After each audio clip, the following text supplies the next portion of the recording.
ఆంధ్రప్రదేశ్ ముస్లిం సమైక్య వేదిక అధ్యక్షుడు సలాహుద్దీన్, ఉత్తరప్రదేశ్ మాజీ మంత్రి అజం ఖాన్‌ను రాంపూర్‌లో కలిశారు.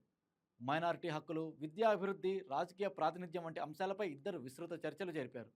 ఈ భేటీ ముస్లిం సమాజ బలోపేతానికి, విద్యా విస్తరణకు కొత్త దిశగా నిలుస్తుందని భావిస్తున్నారు.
ఈరోజు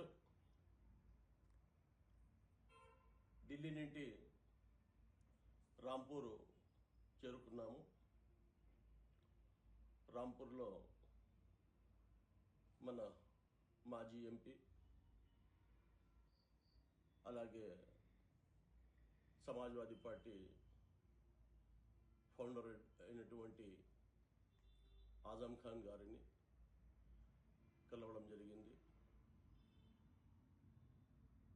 ఆయన ఎన్నో సేవలు ప్రజలకు అందించి సమాజ్వాదీ పార్టీలో ఒక మంచి స్థానాన్ని అనుభవించి, ఆయన ఎన్నో రాంపూర్లోకి నేను పోతే అక్కడ నా ఇంట వచ్చిన వారు ఈ పని ఆజం ఖాన్ చేయించారు, ఈ యతీంఖానా ఆజం ఖాన్ చేయించారు, ఈ రోడ్లు ఆజం ఖాన్ గారు చేయించారు, ఈ స్కూల్లో ఆజం ఖాన్ గారు చేయించారు, ఈ రోడ్లు ఆజం ఖాన్ గారు చేయించారని చెప్పేసి అక్కడ ప్రజలు చాలా పొగిడారు. ఎవరైనా చేస్తేనే పొగుడతారు కానీ ఊరికనే ఎవరు పొగడని అనిపించింది. అయినా కూడాను ఆయనతో కలవడము, ఆయన దీర్ఘకాలంగా శిక్షలో ఉండి విడుదల ఇచ్చారు. ఆయన కలవాలని ఎంతో కోరికతో ఆయన చేరుకున్నాను. మనం ఎంత ప్రేమగా ఆయన కాడికి పోయామో అంతే ప్రేమగా ఆయన కూడా ఆహ్వానించి దాదాపు 4 గంటలు మాతో దీర్ఘంగా జరిగిన విషయాలు, జరగబోయే విషయాలు, మన సామాజిక వర్గం ఎలా ఉందో, జైలు అనుభవాలు, వాళ్ళ భార్య బిడ్డలు జైల్లో వేసినప్పుడు అనుభవాలు, ఆయన ఒకటి మాట అనేటప్పుడు చాలా నాకు బాధ వేసింది. దాదాపు 2 సంవత్సరాలు ఊరగాయతో భోజనం చేశాను. జైలు ఎట్లా ఉంటుందో మీకు చెప్పాలన్నా కూడా నాకు చాలా బాధగా ఉంది.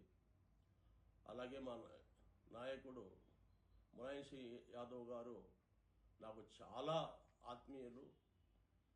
నేను జైలు నుంచి తెలిసినప్పుడు ఆయన స్వర్గవాసులైనారని చెప్పినప్పుడు నేను చాలా బాధపడి నా కంటి నీళ్ళు వచ్చాయని చెప్పేసి దీర్ఘంగా 2-3 గంటలు ఆయన నాతో మాట్లాడడం జరిగింది. ఇప్పుడు పరిస్థితి అయింది, ఆరోగ్యం కూడా చాలా బలహీనంగా ఉన్నారు. ఆయన యూనివర్సిటీకి పిలుచుకుపోయారు.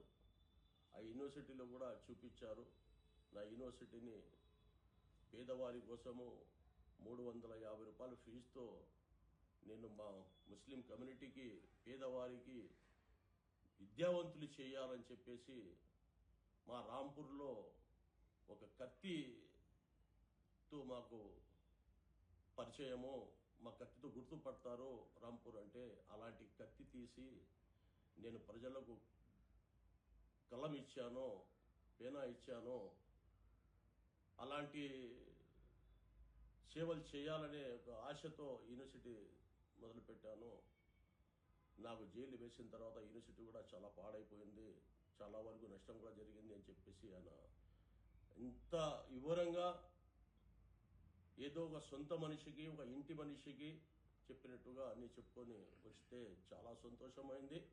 ఆయన ఇంతగా మనం గౌరవిస్తారు. ఇంకొకటి ఏమంటే సౌత్ ఇండియా నుంచి వచ్చారని చెప్పేసి మమ్మల్ని చాలా గౌరవించారు.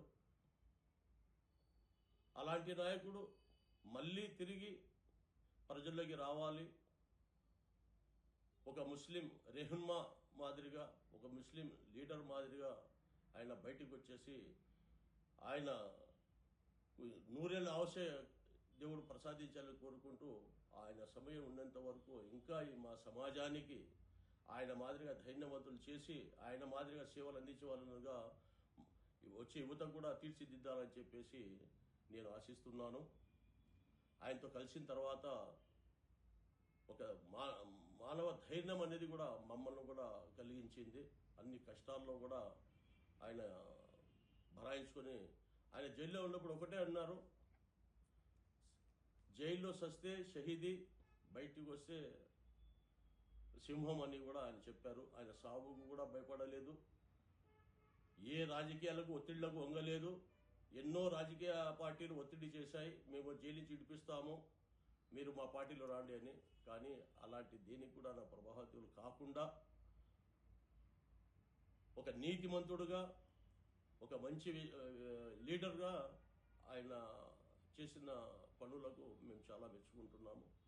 ముస్లిం సమైక్య వేదిక తరపున నుండి నేను, మా జాయింట్ సెక్రటరీ అన్వర్ గారు పోవడం జరిగింది. మమ్మల్ని చాలా గౌరవించారు. అలాగే ఆయనకు ఆహ్వానించాము కూడా. ఒకటి విజయవాడలో ప్రోగ్రాం పెడతాము, ఒకటి కడపలో ప్రోగ్రాం పెడతాం, మీరు రావాలని చెప్పేసి.